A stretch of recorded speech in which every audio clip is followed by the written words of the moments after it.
अस्सलाम वालेकुम एवरीवन। तो हम लोग करेंगे अगला टॉपिक लिवर का, विच इज वायरल हेपेटाइटिस। मेरी कोशिश है इंशाल्लाह इसी वीडियो में मैं आपके सारे जो हेपेटाइटिस वायरसेस होते हैं इसको कवर करा दूंगी। तो कुछ यूं है, आप जैसे सिनेरियो आते हैं मैं उसी हिसाब से आपको लेके चलूंगी। जब भी आप देखो वायरल हेपेटाइटिस की बात करते हैं तो hepatitis is inflammation of the liver, and viral का मतलब है कि वायरस की वजह से हो रही है। तो हमारे जहन में ये 500 वायरसेस आ जाते हैं, ABCDE। लेकिन आपने याद रखना है कि आप भूल जाते हैं जब भी आपसे कोई कॉज पूछेगा वायरल हेपेटाइटिस के, तो आपने लिखना होता है ये बात कि कॉमन कॉजेज में आपके ये 5 आ जाते हैं, एंड रेयर कॉजेज में you have cytomegalovirus, Epstein Barr virus and herpes simplex virus also. ठीक है, तो आपने अपने क्वेश्चन में जब अगर लिखेंगे तो इससे बहुत अच्छा इंप्रेशन आएगा कि आपको पता है कि बाकी वायरसेस भी हेपेटाइटिस कर सकते हैं। ठीक है, cytomegalo, Epstein Barr virus, herpes simplex and yellow fever, ये हो गए।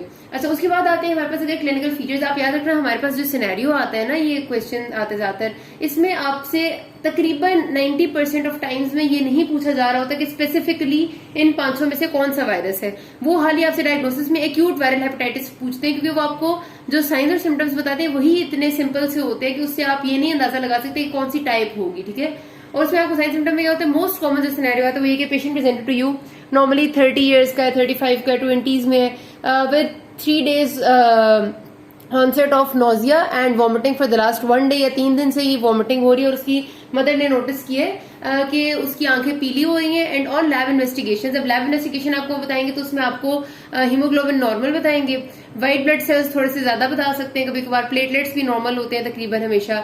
उसके अलावा आपको बिलिरुबिन का लेवल वो बताएंगे कि ज्यादा हुआ है। LFTs में वो आपको जो ALT और AST है, जिसको SGOT और SGPT भी कहते हैं, इनके लेवल ज्यादा इंक्रीज होंगे और ALP का लेवल भी इंक्रीज होगा, लेकिन थोड़ा होगा। ALT और AST थाउजेंड्स में होते हैं और ALP हंड्रेड्स में होता है। अब ये जो आपके पास सिनेरियो होता है, दिस इज वेरी टिपिकल कि कोई ना कोई उसको एक्यूट वायरल हेपेटाइटिस हुआ है।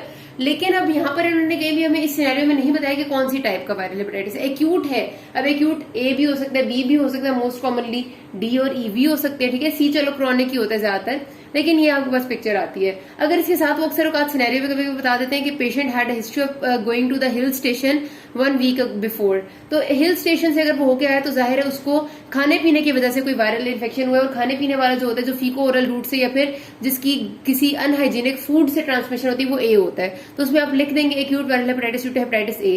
कभी कभार आपको बताते हैं कि एक पेशेंट को ये सारे साइन और सिम्टम्स आए हैं और इससे पहले उसको एक नीडल प्रिक इंजरी हुई थी, और उसको ब्लड मतलब नीडल प्रिक इंजरी हो गई थी एक दूसरे पेशेंट का ब्लड लेते हुए। तो ब्लड से अगर एक्यूट वायरल हेपेटाइटिस हुए तो मोस्ट कॉमनली हेपेटाइटिस B होगा।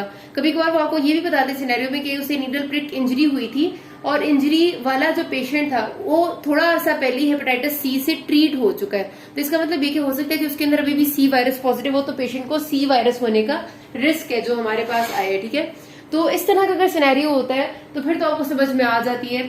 अगर वो आपको E वायरस बताना चाह रहे होते हैं तो वो नॉर्मली बताते हैं कि प्रेगनेंसी में हुआ है और फल्मिनेंट लिवर फेलियर हो गया पेशेंट को, तो वो जो प्रेगनेंसी में फल्मिनेंट लिवर फेलियर हो जाता है, यानी 7 days के अंदर अंदर एक्यूट लिवर फेलियर होता है, वो E वायरस से होता है। तो अगर सिनेरियो में ऐसी कोई बात है, कभी बार ये सिनेरियो इतना सिंपल भी आया हुआ है आपके पास कि वो सिंपली कहते हैं कि patient presented to you with a 2 day history of vomiting and he says कि उसके मुंह में बुरा टेस्ट है, बैड टेस्ट इन माउथ है, और उसको कुछ खाने का दिल नहीं करता और उसको इवन स्मोकिंग करने का भी दिल नहीं करता।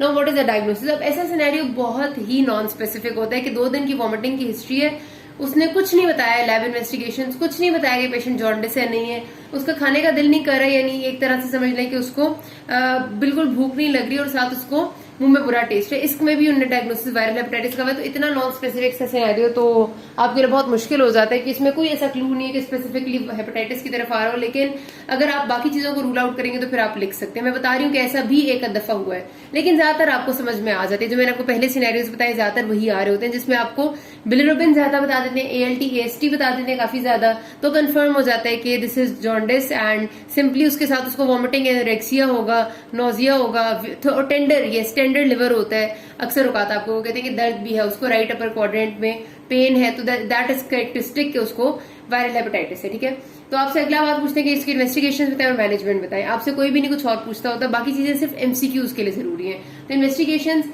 जो ऐसे लोगों की होती है उसमें आपने बिल्कुल ये बात लिखनी है कि आपने उसके LFTs कराने, ब्लड CP कराने, बिलिरुबिन है, ये प्रोथ्रोम्बेटाइन नॉर्मली प्रोलॉन्ग्ड होता है लेकिन जरूरी नहीं है, और serological test for specific virus if needed. ठीक है, सीरोलॉजिकल टेस्ट में क्या होता है, हेपेटाइटिस A वायरस का तो वैसे हम कभी कराते ही नहीं है, इसका तो हमेशा क्लिनिकल डायग्नोसिस है, वरना आप हेपेटाइटिस A वायरस एंटीजन करा लें IgM या IgG, लेकिन इसकी कभी जरूरत नहीं होती। बी वायरस के लिए हेपेटाइटिस बी के सरफेस एंटीजन भी कराया जा सकता है। हेपेटाइटिस बी वायरस का PCR HBV PCR भी करा सकते हैं, जिससे वायरल लोड पता चलता है। बाकी टेस्ट भी सारे बी के होते हैं, ठीक है, जो मैंने यहाँ लिखे हैं। अच्छा, हेपेटाइटिस सी डायग्नोस करने के लिए हेपेटाइटिस सी वायरस एंटीबॉडीज कराई जाती है, ठीक है, वो भी आपके पास होता है एक टेस्ट जो सी के लिए होता है। तो सीरोलॉजिकल टेस्ट की आप हेडिंग दे दें, आपने अंदर लिखना है तो लिखते हैं, दैट्स फाइन, लेकिन आपसे कोई इतना डिमांड नहीं करते, आपने ये इन्वेस्टिगेशन लिख दी, दैट्स फाइन। अच्छा, अब हमारे पास अगर आपका डायग्नोसिस आपने बनाया सिंपल एक्यूट वायरल हेपेटाइटिस, तो उसकी मैनेजमेंट में आप जाहिर सी बात है कि स्पेसिफिक ड्रग्स नहीं लिखेंगे। और वायरल हेपेटाइटिस का रूल भी यही है, जो हमारे पास एक्यूट वायरल हेपेटाइटिस होते हैं जितने भी, उनमें अगर आपकी फैमिली में भी कभी हुआ तो आपने देखा होगा कि वो आपको कोई एंटीवायरल्स नहीं दिया करते। Antivirals are not mainstay for viral infection, ये सॉरी वायरल हेपेटाइटिस। इसमें आपके पास सपोर्टिव ट्रीटमेंट होती है। सपोर्टिव ट्रीटमेंट में क्या है, बेड रेस्ट देंगे पेशेंट को, मेंटेन हाइड्रेशन, एक गुड एंड हाइजीनिक फूड है, ओवर क्राउडिंग को प्रिवेंट करना है, उसके हाइजीनिक मेजर्स अच्छे करने हैं। कोई भी ऐसी drugs which are metabolised in liver should be strictly avoided, avoidance of alcohol and smoking, ठीक है।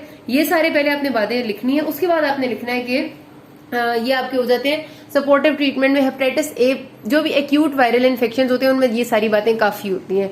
लेकिन अगर आपके पास उनने कहा हुआ है कि हेपेटाइटिस बी वायरस इन्फेक्शन है पेशेंट को और आपने डायग्नोस कर लिया, तो आपने उसके साथ पहले ये सारी बातें लिख के फिर लिखना है कि if high viral load detected and there is progressing fibrosis या फिर progressing damage to the liver, ठीक है, क्योंकि आपके पास हेपेटाइटिस बी वायरस और सी वायरस को ट्रीट करने के लिए ड्रग्स देनी पड़ती हैं। कई बार हमें वो ड्रग्स भी 100% क्योर नहीं करती, लेकिन काफी वायरस की प्रोग्रेशन को रोकती हैं। ए वायरस का जो है वो नॉर्मली कोर्स ऐसा होता है कि वो खुद ब खुद ठीक हो जाता है सपोर्टिव थेरेपी से, इसके लिए कोई ड्रग्स है भी नहीं और हम देते भी नहीं होते। बहुत ही कम होता है, 0.1% चांस होता है कि ये एक्यूट लिवर फेलियर या फल्मिनेंट लिवर फेलियर कर दे, जिसको कहते हैं विद इन 7 days हो जाए फेलियर, लेकिन नॉर्मली ये इसका सेल्फ लिमिटिंग कोर्स होता है। जो बी और सी वायरस है, क्योंकि ये क्रॉनिक में कन्वर्ट हो सकते हैं, तो इसमें हमें चांस होता है, हमने देखना होता है कि वायरल लोड कितना है। अगर वायरल लोड यानी कि PCR पे हमें पता चलता है कि बहुत ज्यादा है और लिवर की कंडीशन ये कह रही है कि मुस्तकिल डैमेज पे डैमेज हुआ जा रहा है, तो फिर हम ड्रग्स देते हैं। ड्रग्स में कौन सी ड्रग्स आती हैं आपके पास? बी वायरस के लिए you have direct acting nucleotide या न्यूक्लियोसाइड एंटीवायरल्स। इनका काम सारा हमने फार्मा में पढ़ा था कि ये किस तरह से DNA रिवर्स ट्रांसक्रिप्टेज एंजाइम को इनहिबिट करती है वगैरह वगैरह, वो जरूरत नहीं है याद करने की। फिलहाल आपने ये याद रखना है कि इसके अंदर 2-3 नाम जो आते हैं, लेमिविडीन आते हैं कि वो इंटेकावीर, टिनोफोवीर, ठीक है, ये 3 नाम आपको याद होने चाहिए। लेमिविडीन है, इंटेकावीर एंड टिनोफोवीर, ये इसके अंदर आते हैं, या तो ये हम देते हैं और इसके साथ एक इंटरफेरॉन अल्फा नाम की ड्रग है, ये देते हैं। इससे भी अगर ठीक नहीं होता और पेशेंट जो है वो क्रॉनिक लिवर डिजीज में जा रहा है और बहुत सिवियर उसकी डिजीज, या तो एक्यूट डैमेज भी हो सकता है, क्रॉनिक भी हो सकता है, तो फिर हमें हो सकता है लिवर ट्रांसप्लांटेशन का सोचना पड़े, तो ये आपने लिख देना होता है, ठीक है। अच्छा, उसके बाद अगर आपके पास हेपेटाइटिस सी वायरस की बात आती है, तो सी में आपने जो थेरेपी देनी है यानी ड्रग थेरेपी देनी है। सी वायरस कभी भी एक्यूट इन्फेक्शन करता ही नहीं है, ये इन्फेक्शन करता है, इसका लंबा इंक्यूबेशन पीरियड जो होता है मंथ्स का होता है, 2 से 3 महीनों का। उसके बाद ये आराम आराम से मैनिफेस्ट होता है, होगा इसी तरह मैनिफेस्ट तकरीबन। कई बार ऐसा होता है कि ये लोगों को तो रूटीन इन्वेस्टिगेशन किसी और चीज के कराते हुए डायग्नोस होता है हेपेटाइटिस सी वायरस। कुछ को आपको इसी तरह जॉन्डिस के और ये वाला नॉजिया वॉमिटिंग के फीचर्स आते हैं, लेकिन नॉर्मली इसका जॉन्डिस भी ना रिलैप्सिंग एंड रिमिटिंग होता है, मतलब कभी हो जाता है कभी नहीं होता। तो जो अगर वायरल लोड ज्यादा है यहाँ पर भी और लिवर डैमेज मुस्तकिल हो रहा है, तो फिर हमें ड्रग्स देनी होती है। पेगुलेटेड इंटरफेरॉन अल्फा एंड रिबाविरिन इसकी मेन स्टे होती है दोनों ड्रग्स, और इसके साथ अब सोफोस्ब्यूविर भी एक अच्छी ड्रग है जो आ गई है। इन सारी ड्रग्स के मैकेनिज्म्स को हम फार्मा में मैं आपको बहुत डिटेल में बता चुकी हूँ फार्माकोलॉजी में, यहाँ आपसे दोबारा से डिटेल में डिस्कस करना बिल्कुल भी बेफायदा है, ठीक है। वैसे मतलब ये सारे आपकी वायरस की प्रोग्रेशन को डिफरेंट स्टेजेस पे रोकते हैं। आपको पता है कि वायरस ने आगे बॉडी में रेप्लिकेट होना है, हमारे ही बॉडी के सेल्स के अंदर जाके वो रेप्लिकेट होता है। तो हमारी बॉडी के सेल्स के अंदर वो जो रेप्लिकेशन के उसके तरीके हैं, जिसमें वो जो एंजाइम्स इस्तेमाल कर रहे हैं, ये जो ड्रग्स हैं ये डिफरेंट एंजाइम्स को उसके रोक लेती हैं या फिर उसके रेप्लिकेशन के स्टेप्स को रोक देती है, ताकि वायरस की प्रोग्रेशन और डिवीजन ना हो, ताकि नया वायरस ना बने। ये हो गया आपके ए, बी और सी। अब जो हेपेटाइटिस डी वायरस होता है ये कभी भी अकेला नहीं होता, इसकी इंडिपेंडेंट एग्जिस्टेंस है ही नहीं। ये हमेशा या तो बी वायरस के साथ होगा या बी वायरस के बाद होगा, ठीक है।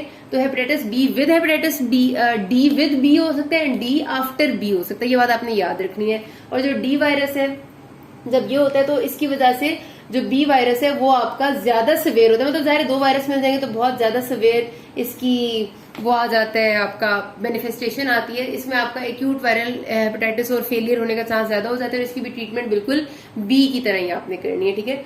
अच्छा, जो ई वायरस है ये आपका ए से रिजेंबल करते हैं, होता है इसकी इंडिपेंडेंट एग्जिस्टेंस है, ये ए के साथ नहीं होता, लेकिन ए से रिजेंबलेंस है इसकी, क्योंकि इसकी भी फीको-ओरल रूट ऑफ ट्रांसमिशन है और ये भी एक्यूट इन्फेक्शन करता है। और नॉर्मली इसकी जो ट्रांसमिशन है ना, वो जो लोग जानवर वगैरह ज्यादा रखते हैं, बोवीन एरियाज, उनसे होती है। तो हमारे पास ये इतना प्रेवलेंट नहीं है, लेकिन अब बहुत ज्यादा इसके केसेस भी आने लग गए हैं।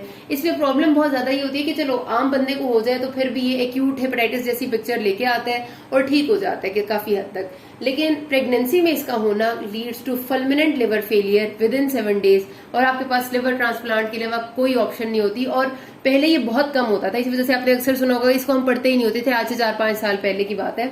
लेकिन अब इसकी prevalence all over the world बहुत तेजी से बढ़ती जा रही है, इसीलिए ई वायरस की वैक्सीन भी अब आपकी रूटीन वैक्सीनेशन में शामिल कर रहे हैं, क्योंकि ये फुलमिनेंट लिवर फेलियर जो प्रेगनेंसी में करता है उससे मोर्टेलिटी बहुत ज्यादा हो रही है, ठीक है। तो आप इसको इंपॉर्टेंस दे दी गई, आपने इसको अब याद रखना है। ये तो होगी सारी बातें जो आपके क्वेश्चंस और पेपर से रिलेटेड है, यही कुछ आपने लिखना है। आपसे कोई टिपिकल सा सिनेरियो आएगा, आपने इन्वेस्टिगेशंस लिख देनी और आपने ट्रीटमेंट लिख देनी है अकॉर्डिंग टू द वायरस। अगर आपका सिंपल एक्यूट वायरल हेपेटाइटिस है तो सिंपली वो वाली जो मैंने आपको मैनेजमेंट बताई है वो लिख देना कि उसके बाद no drug therapy needed, that's it, कोई जरूरत नहीं होती।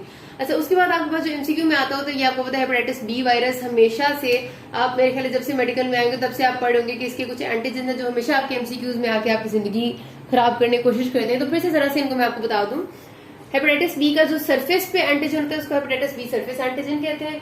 ये वाला एंटीजन आपका हमेशा एक्यूट इन्फेक्शन में पॉजिटिव होगा, ठीक है। इंक्यूबेशन पीरियड के थोड़े से अरसे के बाद ये पॉजिटिव मतलब आपका वायरस शो होता है और hepatitis B surface antigen positive होता है, और उसके बाद फिर ये अगर एक्यूट इन्फेक्शन है और एक्यूट इन्फेक्शन खुद ब खुद ठीक हो रहा है, रिजॉल्व कर रहा है, तो हेपेटाइटिस बी सरफेस एंटीजन खत्म हो जाएगा और इसकी जगह हेपेटाइटिस बी वायरस एंटीबॉडी आ जाएगी। वो एंटीबॉडी आपकी बॉडी में सारी जिंदगी के लिए परसिस्ट करती है, ठीक है। तो सिर्फ अगर आपका सरफेस एंटीजन 6 महीने से ज्यादा बॉडी में रह डिटेक्ट होता है 6 मंथ्स के बाद भी, तो उसको हम कहते हैं कि क्रॉनिक वायरल हेपेटाइटिस में चेंज हो गया।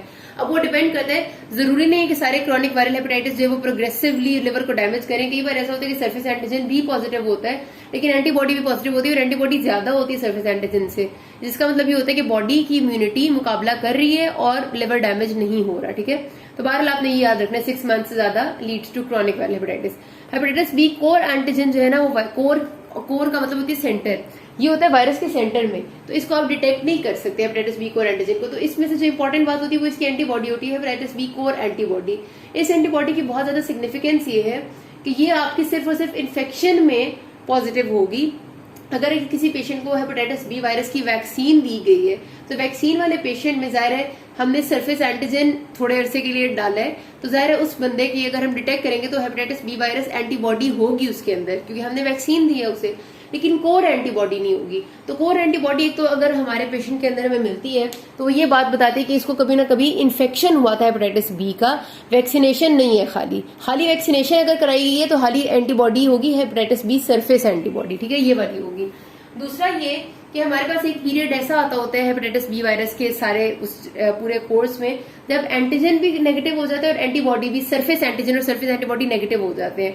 ये तब होता है जब इतना सरफेस एंटीजन होता है जितनी एंटीबॉडी होती है और ये दोनों लड़ मुड़ के खत्म हो चुके होते हैं। उस टाइम जो वाहिद चीज है जो हेपेटाइटिस बी को डिटेक्ट कर सकती है बॉडी में, वो कोर एंटीबॉडी होती है। तो कोर एंटीबॉडी की ये दो बहुत मेजर इंपॉर्टेंस है, ठीक है।